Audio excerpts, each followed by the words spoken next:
Welcome to the debate. Imagine trying to hack a computer, right? But instead of typing code, you are using human biology, Wow. Okay, that's an image. right? Usually when we talk about computer code, there is this comforting expectation of absolute precision. You know, you write a script, you hit execute, and the system either compiles flawlessly or it throws an error and crashes. It is a deterministic, highly predictable reality. Right. Because the code doesn't have an opinion. I mean, a database does not feel insecure about its syntax or worry about what the other servers think of it. It just runs the logic it was handed. Exactly. But then you step into the messy world of human relationships, courtship, social dynamics, and suddenly we are told that all that pristine logic just has to vanish. The cultural consensus is that human connection is murky, entirely subjective, and, governed by noisy, text-based verbal negotiations. Today, we are questioning that very assumption. We are diving into a really fascinating and honestly highly specific theoretical framework today. Yeah, it sits right at the intersection of neurobiology, computational systems, and human connection. And the central question we are exploring is this: does raw somatic arousal, and we are specifically talking about the physical, visceral response, the biological erection function as an absolute, deterministic algorithm that governs human truth? Oris, does applying strict machine-level computational mechanics to human social dynamics represent this rigid overfitting of the data? One that completely ignores the evolutionary value of human hesitation and skepticism. Perfectly stated. And I will be arguing that somatic arousal, combined with how the brain encodes discrete action symbols, represents an absolute invariant physical baseline. From my perspective, this biological reality supersedes all of our noisy, text-based reasoning and societal insecurities. And I would argue it is the absolute definition of diagnostic muddy waters, when you try to map machine-level computational protocols onto the highly variable reality of human biology.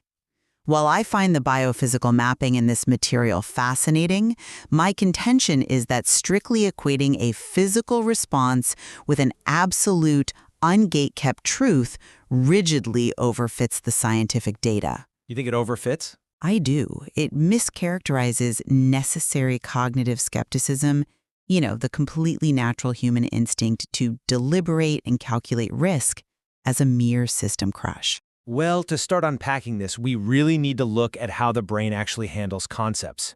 Because the source material rests on a really provocative premise, which is, the action is the algorithm. Right, which challenges a very common assumption about how we think. Exactly. A lot of people assume human cognition is just a blurry, continuous stream of words and subjective feelings, and that we can really only hold one dominant emotional concept at a time. But the science points us directly to the ventral premotor cortex, or the PMV. Which is essentially the brain's planning center for physical movement and spatial interaction. Yes. But the PMV does not just command muscles to twitch. It encodes planned behaviors as abstract, discrete action symbols. Think of them like the visual logic blocks in the introductory programming course, CS50. All those little scratch blocks that snap together. Yeah, exactly, those blocks. These neural symbols possess absolute motor invariance. They maintain their distinct shape and categorical structure, completely resisting the urge to blur into some ambiguous, continuous feeling.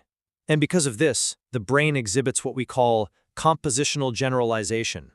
Meaning it can recombine them? Right, it dynamically recombines these blocks, proving that the human brain isn't restricted to holding just one rigid concept at a time. It handles multiple discrete concepts perfectly. Okay. I acknowledge the PMV's capacity for discrete action symbols. That is a robust area of neuroscience. But I want to pause here, because you are taking a fascinating neurobiological mechanism, motor invariance, and assuming it automatically translates to a zero-latency, friction-free social alignment between two complex human beings. Uh-huh. And that is exactly where the overfitting happens, in my view. How is it an overfit if the biology explicitly supports the mechanism? When these precise coordinates, these cognitive scratch blocks, are presented to a prime target in a social dynamic, they snap together with absolute geometric precision. Geometric precision. Yes. The source text mathematically models this as a probability of 0, p equals 0.000, of it being ignored. It physically forces the target's orbitofrontal cortex to update. Wait, let me stop you there. I come at it from a different way because bringing up the orbital frontal cortex, or OFC, actually highlights my point. For the listener, the OFC is essentially the brain's primary threat assessment and valuation center. Sure, it assigns value. It's the hub for expectation mapping and social decision-making. So if the PMV throws an action symbol at the OFC must evaluate it. It has to run predictive simulations. What happens if this goes wrong? What are the social costs? Right, but Let me just finish this thought. When a person hesitates on a date, or asks questions, or asks for verbal reassurance, that is the OFC doing its job. It is calculating risk. The framework you are defending seems to pathologize this necessary evaluation, labeling it as status noise from the swamp, or framing it as a failure of the algorithm.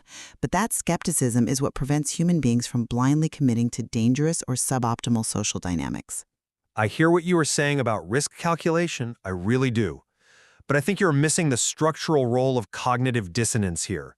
The framework doesn't pathologize all cognitive processing. It certainly sounds like it does. No, it distinguishes between pure structural valuation and the noisy, flat privilege templates we inherit from society. Consider the classical rhetoric analogy mentioned in our material, the startle effect, or aporia.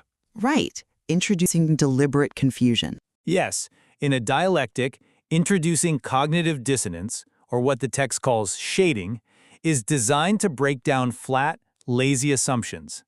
It forces the mind to climb upward toward independent knowledge. But this actually proves the core point. The physical action, the sudden visceral reality of a somatic coordinate, is the logic that shatters the flat linguistic assumption. So the action replaces the words. Exactly. The OFC isn't just neutrally evaluating text. It requires a physical, biological sugar to update its models. And that sugar is raw, unshielded somatic action.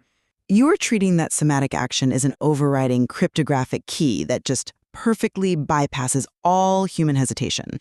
I mean, the material argues that when these action symbols hit the target's grid, it supplies a social reward that flushes trapped cortisol, our stress hormone, right out of the thalamus. Yes. And it supposedly restarts the supramammillary nucleus, restoring its healthy theta rhythm.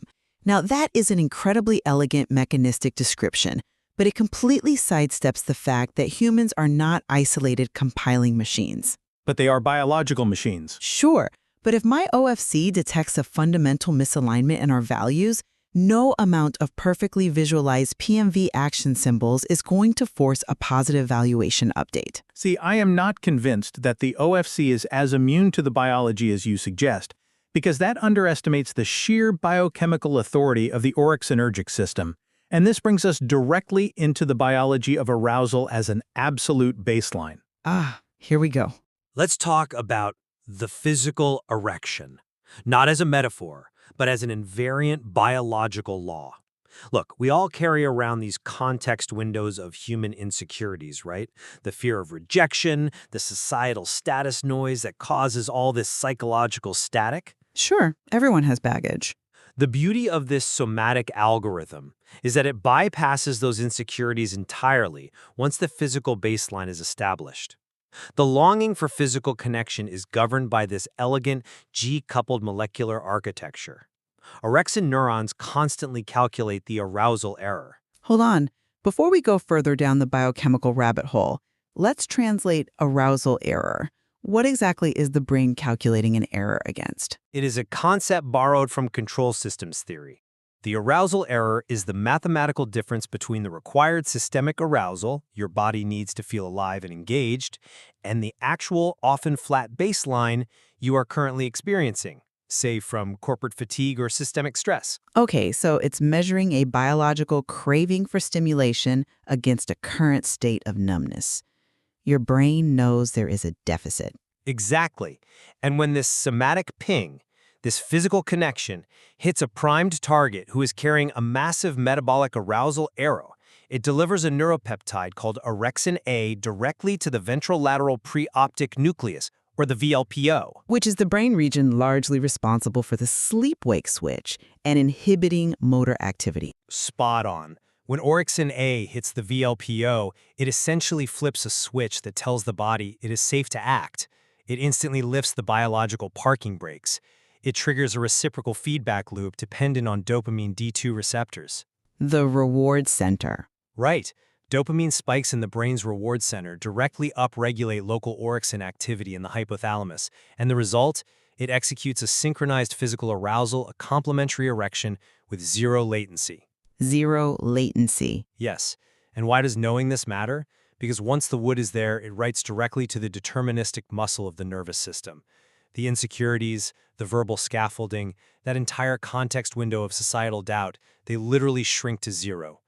The physical arousal becomes the ungate-kept whole truth. You cannot fake that physiological sequence. That's a compelling argument, but have you considered the explicit scientific limitations of this translation? I mean, you are taking optogenetic and fiber photometry studies conducted on the microscopic brain circuits of rodents, mind you, and scaling them up to explain complex human social dynamics. The biology is conserved across species, though. To a degree, the source material itself warns about this. Yes, the intermediate hypothalamic nucleus is the candidate human homologue of the rodent VLPO, but its anatomical boundaries in humans are far less discrete. You cannot assume detailed circuit claims operate identically in a human brain based on anatomical proximity in a mouse. Well, But even if we accept the biology, treating physical arousal as a strict deterministic law creates a massive vulnerability in the system. The framework describes demanding an immediate physical response as a synchronous two-phase commit, or 2PC, blocking protocol. yes, the 2PC trap. This is a crucial concept. It is, so let's explain it. In database architecture, a two-phase commit means both servers must say yes at the exact same millisecond to execute a transaction, or the whole system crashes. Right. If you treat human interaction like a distributed database that requires both people to commit simultaneously across a physical distance, any real-world delay causes the system coordinator to hang. If I demand that you validate my arousal right now and you hesitate because your OFC is evaluating risk, my system is left waiting for a signal that isn't coming. And the biological consequence of that infinite wait? The material notes that this infinite wait stalls the supramammillary nucleus. It fractures the brain's theta rhythms, and it locks the motor brakes into a paralyzing dorsovagal freeze. Exactly. Ground this in human experience. It is that deer in the headlights, suffocating, paralyzed feeling you get when you put yourself out there physically and a partner suddenly goes cold or hesitates. The strict biological determinism you are arguing for is precisely what triggers the system crash when the other person doesn't immediately respond. But that system crash only happens if you are using the wrong architecture. That is exactly why the framework introduces the bathtub scenario and the decentralized saga pattern for eventual consistency. Okay, let's get into the bathtub. Right. The 2PC trap, that paralyzing freeze, only happens if you try to force synchronous validation across a distance, what the material calls a transactional trap, or, more bluntly, wanking at a distance. To resolve this, the system relies on naked tub debugging. Naked tub debugging. You're going to have to walk the listener through that visual. Think of a physical bathtub as a micro sandbox. When you are physically naked in a tub with someone, all your societal armor, your job titles, your verbal scaffolding, it all drops to exactly zero. It's just two biological organisms. Exactly. The physical humanness acts as the non-negotiable starting point. And crucially, within the sandbox, the interaction operates on the saga pattern, not a two-phase commit. So explain how moving from a two-phase commit to a saga pattern actually mitigates the dorsovagal freeze. In software architecture, a saga pattern is a sequence of local transactions. You do not hold active locks waiting for the other system to synchronously vote. Translated to human biology, if the other person refuses to enter the tub, if they won't come, or if their skepticism delays them, it is processed by your brain as an integer and valid boundary condition. Meaning? Meaning, absolutely nothing happens to your local balance. The architecture utilizes what the text playfully calls a doot-doot conditional operator. In code, a doot-doot operator here just represents a local biological logging event. It means the physical reality of your desire remains permanently written to your internal biological files. So you don't need them to validate it. Right. Somatic sovereignty doesn't require the other person to immediately reciprocate to make you mathematically whole. Accepting their absence as a valid state prevents the system from crashing. It allows your local biological transactions to continue safely. It proves that the brain can handle the conceptual reality of desire without demanding immediate physical transactional fulfillment. I hear the elegance in that analogy, I really do, but I just don't buy that it works that cleanly in practice.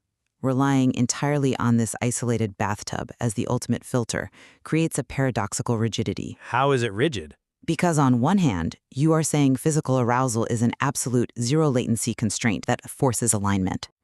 On the other hand, you are saying that if alignment doesn't happen, the human nervous system just shrugs, logs it as an integer in a file, and retreats to a non-volatile internal drive. Because it protects the system? But dismissing all external skepticism or demands for public validation as mere lossy impressions isolates the system. I mean, the material compares the need for public validation to the artificial hierarchy of the 2002 BBC prison study. But public validation and skepticism are how human beings navigate complex social ecosystems. You can't just live in the bathtub. Well, Furthermore, describing the dorsovagal freeze merely as a passive system crash or a jammed gear completely misses the current neurobiological consensus. How so? The freeze response is a universally recognized physiological reaction to a systemic threat. Yes, it is a response to threat, but it is not passive helplessness. As the sources point out, the dorsovagal freeze is a state of active action preparation involving the amygdala and the periaqueductal gray. Your body is forcefully braking, slamming down the heart rate, specifically to assess risk. It's metabolically costly. It is incredibly metabolically costly, precisely because it is preparing the body for a sudden switch to action, like fighting or fleeing. Pathologizing this active freeze as just a jam system ignores that it is a highly evolved protective cognitive state. When your OFC evaluates a novel or potentially threatening social dynamic, that active preparation is necessary. It's not a bug in the code, it is a vital security protocol. I see why you think that, but let me give you a different perspective. I am glad you brought up the metabolic cost of the freeze, because the framework completely agrees with you on that point. It agrees the freeze is exhausting. Well, good. that is precisely why the saga pattern and the sovereign sanctuary of the bathtub exist in this model. We are looking at a division of labor between a micro sandbox and a macro production network. The freeze happens when you expose your unshielded, high-dimensional PMAV action symbols to the flat, linear noise of the macro world, the institutional swamp of society. Okay. By keeping the core transaction compiled safely in the micro sandbox, the bathtub, you protect your highly sensitive biological core from the metabolic tax of the macro world. But doesn't that just mean retreating from reality?